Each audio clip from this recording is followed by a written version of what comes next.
Hello students, welcome to Gyan Niketan Girls School. I am your accountancy teacher Vijayanand. Today we shall learn chapter 4 change in profit sharing ratio and the topic is revaluation of assets and reassessment of liabilities. So the meaning, what is the meaning of revaluation of assets and reassessment of liabilities? As you are aware that when the partners decide to change the profit sharing ratio, at that time the assets and liabilities must be appearing in the balance sheet. Now those assets and liabilities are appearing at historical cost. Now when they change their profit sharing ratio, that is, it is a kind of reconstitution of firm, so at that time the revaluation of assets will be done and reassessment of liabilities will be done, and if there is any profit in the revaluation of assets or reassessment of liabilities, then that profit belongs to the partners in old ratio. So they are eligible to get the profit on revaluation in old ratio. Similarly, if any loss occurs on account of revaluation and reassessment, then that loss belongs to the partners in old ratio. So in the event of change in profit sharing ratio of the partners, assets are revalued and liabilities are to be reassessed. Such revaluation will result in gain or loss, which is to be distributed to the partners in their old profit sharing ratio. So the concept is same, that is, the assets and liabilities are to be revalued, that is, they are to be represented at current market value, and any loss or gain, if arises, that belongs to the partners in old ratio. Now, what are the methods to deal with such revaluation and reassessment? In our syllabus, there are two methods to deal with such kind of revaluation and reassessment. Method 1 records the revised value of assets and liabilities, and method 2 not to record the revised value of assets and liabilities. When we shall learn the first method, in this method we shall see that the value of assets and liabilities changes, that is revised on the basis of revaluation. Because of revaluation it changes and the values appearing in the balance sheet changes, and the new balance sheet reflects the current value, that is new value of the assets and liabilities. So we are to concentrate on first method, that is method 1. Method 1 is when revised values of assets and liabilities are to be recorded. In this method we shall prepare a revaluation account. And with the help of this revaluation account, which is nothing but a nominal account temporarily opened for the purpose to handle this issue of revaluation at a time of change in PSR. So revaluation account is nothing but a nominal account, and it is maintained for recording increase or decrease in the value of assets and liabilities.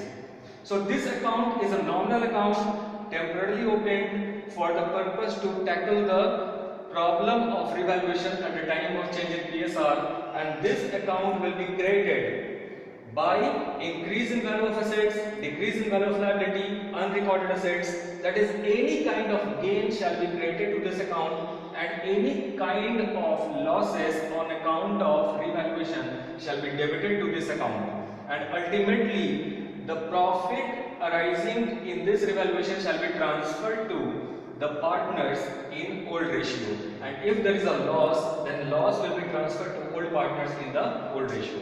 Now this account will be prepared on the basis of certain journal entries, and journal entry will be posted in this account. So what are the journal entries that we are supposed to study it? So journal entries for increase in value of asset.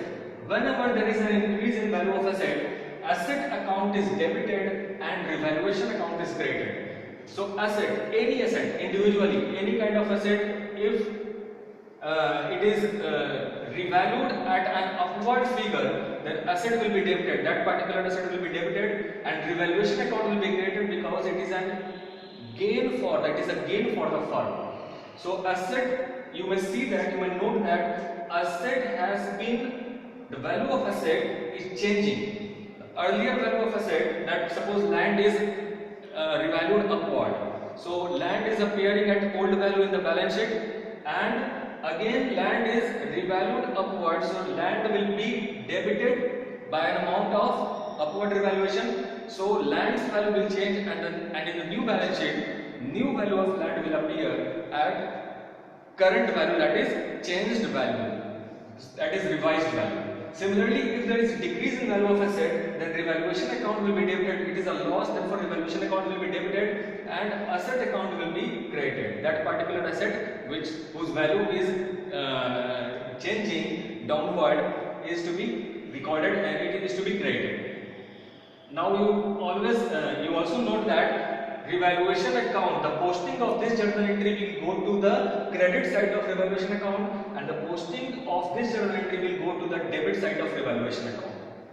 Similarly, increase in amount of liability. If we consider the cases of liability, then liabilities value can also go upward or go downward. So when a liabilities value increases, it means it is a loss for the business.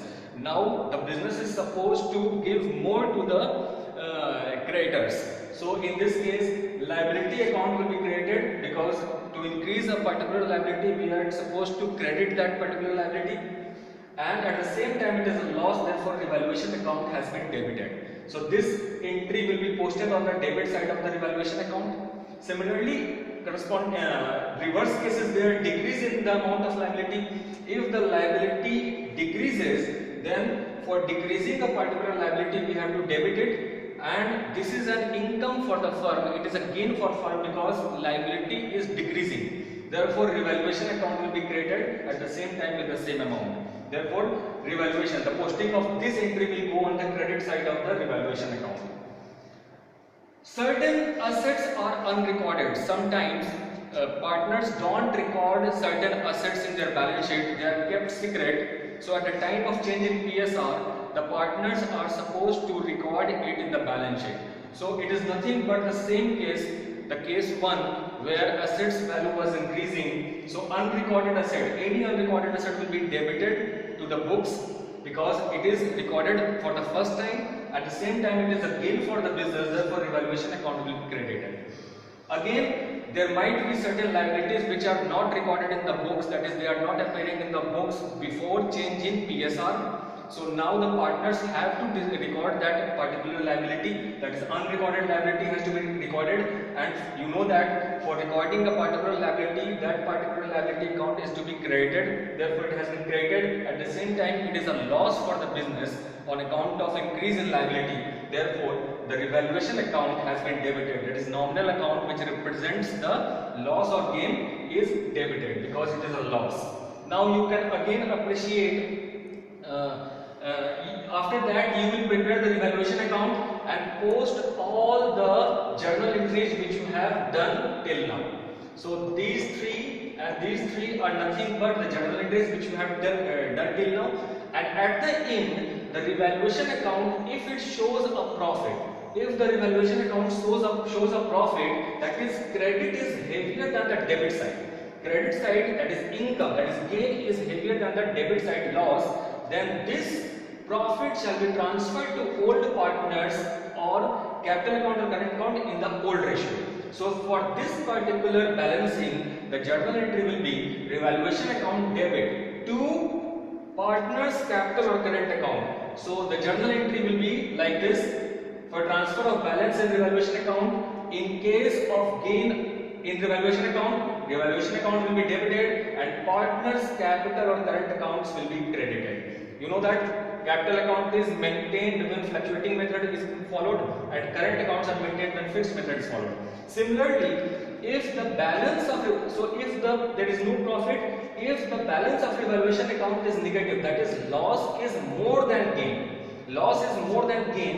total loss is more than total gain, then revaluation account will show a debit balance, and this debit balance shall be transferred to old partners in old ratio. Then journal entry will be partners capital or current account debit to revaluation account in old ratio. So the journal entry will be, you may appreciate, in case of loss in revaluation account, partners capital account or current account debit to revaluation account, that is in old profit sharing ratio. So in this manner the valuation account is prepared, and in all the cases you have understood that all the value of assets and liabilities which were existing before change in PSR is changing because of these such revaluation and reassessment. Therefore this is a method 1. In next class we shall discuss method 2. So thank you. That's all for today. Thank you.